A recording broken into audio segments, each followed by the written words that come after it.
大家好, I'm Jim Schneider, and you're watching Shanghai A-Z, the only show about culture, travel, and daily life in Shanghai, China, on the entire internet. Today's topic is an unhealthy and dangerous bad habit. Some folks would even call it a filthy, disgusting, nauseating habit. And yet, some folks just can't seem to break it. It remains hugely popular in Shanghai and, for that matter, in China as a whole. So what is this habit, and why is it so popular, even though we have the knowledge that it's incredibly detrimental to one's health? Find out after the break. Although you should already know the answer.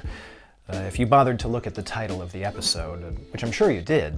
I mean, you really can't miss it, but anyway, time for a quick break. One of our sponsors is Word of Mouth Advanced Pace Online Dental School. Look, when I was a kid, I dreamed of becoming a dentist, but like a lot of other kids out there, I was put off by the amount of schooling I would need to fulfill my dream and by the outrageous costs that came with it.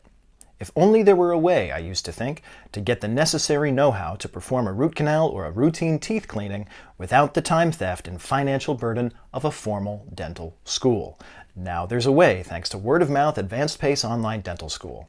With Word of Mouth, you have access to hundreds of short instructional videos led by attractive paid actors, as well as specialized chatbots to field all your questions about the field of dentistry.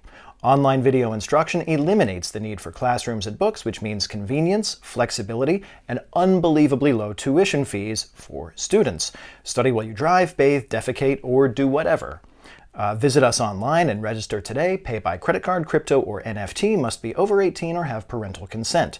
Don't forget you heard about Word of Mouth here first. Enter the promo code Schneider/oral to save big. Open wide. Your future as a dentist is wide open, thanks to Word of Mouth Advanced Pace Online Dental School. Okay, welcome back to the show. If you guessed that our topic for today is cigarettes, then congratulations, you have guessed correctly. Although again, you only had to look at the title of the episode to know that we're talking about cigarettes today, but that doesn't matter. Pat yourself on the back if you got the correct answer. In fact, pat yourself on the back just for clicking on this video because it's an important one, and you're doing yourself a favor by watching it. You're also doing me a favor, frankly, because I love the attention. You might say I'm addicted to it. But you know what I'm not addicted to? Parentheses, anymore. Cigarettes. The fact that I don't smoke, parentheses, anymore, sometimes makes it annoying to live in Shanghai, where an alarming number of people continue to smoke cigarettes, making exposure to secondhand smoke commonplace in all kinds of places. What would you say if I told you that a whopping 83% of adults in China smoke somewhere between 3 and 20 cigarettes a day? That the average age people in China begin smoking regularly is just 12 years old? And that smoking is actually encouraged by medical professionals in China as an effective way to lose weight and enhance one's mental capabilities? Would you believe me? Or would you call me a handsome liar and a hot narc and a charming, talented shill for big anti-tobacco, and then dismiss those statistics as fake news? Well, those stats and claims are, in fact, fake news. But the real numbers are still pretty surprising. Here's the truth about cigarettes and smoking in China, according to credible sources I found online. China is the world's largest producer and consumer of tobacco.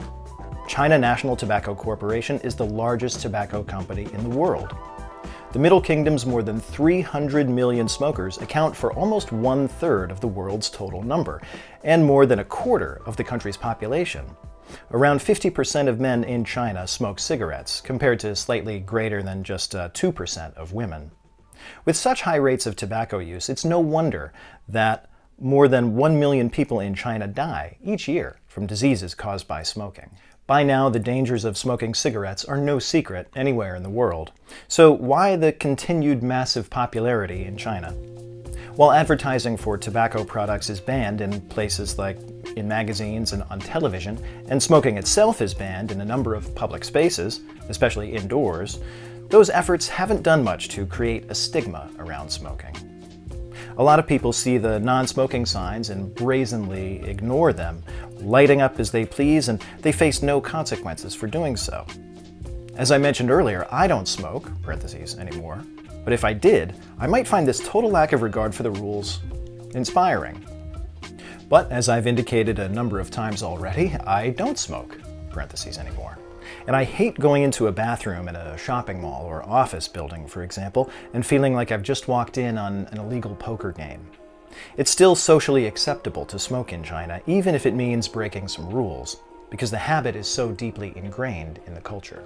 Handing someone a cigarette, or a few hundred of them, is an effective way to build relationships with extended family or clients, to grease the wheels when you need a favor, or simply to greet people and break the ice in a social situation. Cigarettes are frequently given as gifts during the big holidays like Spring Festival, and also at celebrations like weddings. And there's a huge amount of brands and labels to choose from, depending on how generous one is feeling. Specialty cigarette shops can be found all over Shanghai, and they can be interesting places to step inside and browse around, whether you're a smoker or someone who's just thinking about taking up smoking, or even if you don't smoke at all. But if you are thinking about taking up smoking, I recommend you quit immediately. Likewise, if you're already in the habit of smoking. It's a habit that can literally take your breath away. You know what else can take your breath away, but only figuratively? And sometimes literally. Adventure sports. Adventure sports can make you look cool and feel great, as long as you don't get seriously injured, which is always a possibility, but life is not without its hazards. If you're looking for something that'll make your heart race in a good way, start by visiting our friends at Ascendia Sports. Ascendia Sports is your go-to booking website for all your exciting adventure sports activities, from skydiving to paragliding to rafting and more, all over the world. Check them out online today at ascendia-sports.com and choose your adventure. With Ascendia Sports, you get all the fire without the smoke. Okay, that's all for today's episode. Thanks for watching, and please don't forget to like this video and subscribe to my channel. Because if you had a YouTube channel, I'd do the same for you. Trust me. Thanks again, and see you next time on Shanghai A to Z.